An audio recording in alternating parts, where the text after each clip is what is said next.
ಸಭೆ ಇದು ಹೆಚ್ಚಿಕೋಟೆಯಲ್ಲಿ ಏರ್ಪಡಿಸಿದ್ದೇವೆ. ಎಲ್ಲ ಸದಸ್ಯರು ಆಗಮಿಸಿದ್ದಾರೆ.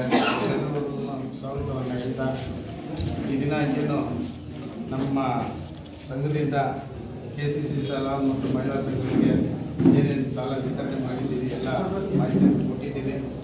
ಅದೇ ರೀತಿಯಾಗಿ ಸ್ವಲ್ಪ ಇಲ್ಲಿ ಏನು ಟ್ರಾನ್ಸಾಕ್ಷನ್ ಮಾಡಿಲ್ಲ ಅನ್ನೋದು ಒಂದು ಸ್ವಲ್ಪ ಗೊಂದಲ ಆಗಿತ್ತು.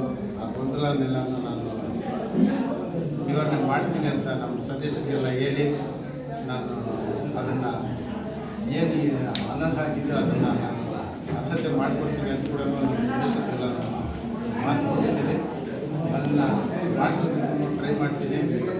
ಇಲ್ಲಿ ನಾವೆಲ್ಲ ಈ ಸಂಘದಲ್ಲಿ ಏನು ಇದುವರೆಗೂ ಯಾವುದೇ ಗೊಂದಲ ಇಲ್ಲದೆ ನಡ್ಕೊಂಡು ಹೋಗ್ತಾ ಇದೆ. ಅದೇ ರೀತಿ ಹೋಗ್ಬೇಕು ಅಂತ ಹೇಳ್ತಾ ನಮ್ಮ ಸದಸ್ಯರಿಗೆಲ್ಲನೂ ನಾನು ಮುಗಿಸಿ ನನ್ನ ಮಾತನ್ನು ಪೊಲೀಸ್ ಬಂದೋಬಸ್ತ್ ಜಾಸ್ತಿ ಇದೆ. ಅದು ನಾವು ಕರೆದೇ ಇಲ್ಲ. ನಮಗೆ ಬೇಜಾರಾಯ್ತು. ನಮ್ಗೆ ಬಂದ ತಕ್ಷಣ ನನಗೆ ಗೊತ್ತಿಲ್ಲ. ಇಲ್ಲಿ ಯಾರೋ ಏನೋ ಮಾತನಾಡಿಕೊಂಡು ಇಲ್ಲೇನೋ ಇದು ಅನರ್ಹ ಆಗಿದೆ ಅಂತ ಹೇಳ್ಬಿಟ್ಟು ಅದಾಗುತ್ತೆ ಇದಾಗುತ್ತೆ ಬಂದು ಕೇಳ್ತಾರಂತೆ, ಗಲಾಟೆ ಮಾಡ್ತಾರಂತೆ ಅಂತ ಊಹಾಪಾಯಿಸಿಗೆ ಅಲ್ಲಿ ಏನು ಕೋರ್ಟ್ ಅಲ್ಲಿ ಹೋಗಿದ್ವಿ. ಅದರಿಂದ ಅವರು ಒಂದು ಪೊಲೀಸ್ ಬಂದೋಬಸ್ತ್ ಕಳಿಸ್ಕೊಟ್ಟಿದ್ದಾರೆ. ನಾವು ಏನು ಆ ಥರ ನಾವು ಅವ್ರನ್ನ ನಮ್ಗೆ ಬೇಕು ಅಂತ ಇದು ಮಾಡಿದ್ವಿ. ಬರೀ ಲೆಟರ್ ಕೊಟ್ಟಿದ್ವಿ, ಒಂದು ಇಬ್ಬರು ಕಳಿಸ್ಕೊಂಡಿದ್ವಿ, ಏನು ಮಾತನಾಡಿದ್ವಿ.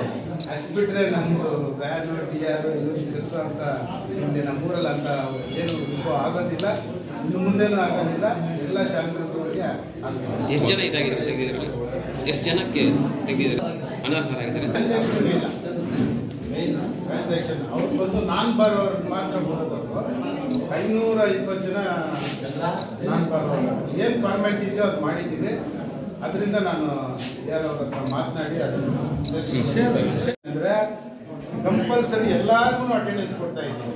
ನಾವು ಏನು 2 GBMಗೆ ಅಟೆಂಡ್ ಆಗಬೇಕು ಅಂತ ನೋಟಿಸಲ್ಲಿ ಆಗಿದ್ದೀವೋ, ಈ ಪಾಂಪ್ಲೆಟ್ ಕೊರತೆ ಆಗಿರೋ ಸೇರದೇ ಇರೋ ಕೊರತೆಯಿಂದ ಎಲ್ಲರಿಗೂ ನಾವು ಅಟೆಂಡೆನ್ಸ್ ಕೊಡ್ತಾ ಇದ್ದೀವಿ.